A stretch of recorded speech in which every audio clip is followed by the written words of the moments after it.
సంవత్సరాల తరబడి ఎన్ని మందులు వాడినా మీ మోకాల నొప్పులు తగ్గట్లేదా? ప్రాణ పెయిన్ క్లినిక్ లో అత్యాధునిక చికిత్స. కృష్ణా జిల్లా గుడివాడ గుడ్లవల్లేరు ఇంజనీరింగ్ కాలేజ్ లో దారుణం వెలుగు చూసింది.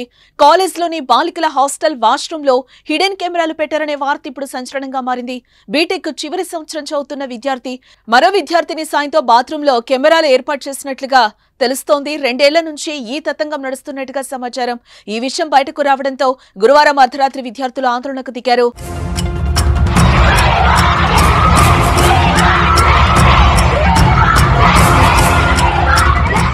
వి వాంట్ జస్టిస్ అంటూ తెల్లవారుజాము వరకు ఆందోళన కొనసాగించారు.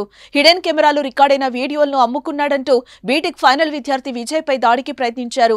అతన్ని పోలీసులు అదుపులోకి తీసుకుని ప్రశ్నిస్తున్నారు.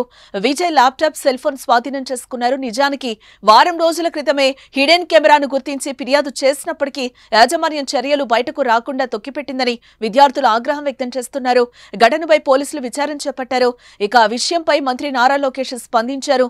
అధికారులను అడిగి వివరాలు తెలుసుకున్నారు. హిడెన్ కెమెరాల ఆరోపణలపై విచారించాలి. తప్పు చేశారని తేలితే దోషులు, బాధ్యులపై కఠిన చర్యలు తీసుకోవాలని ఆదేశించారు. కాలేజీలో ఇలాంటి ఘటనలు పునరావృతం కాకుండా చూడాలని, ర్యాగింగ్, వేధింపులు లేకుండా ముందస్తు చర్యలు తీసుకోవాలని స్పష్టం చేశారు.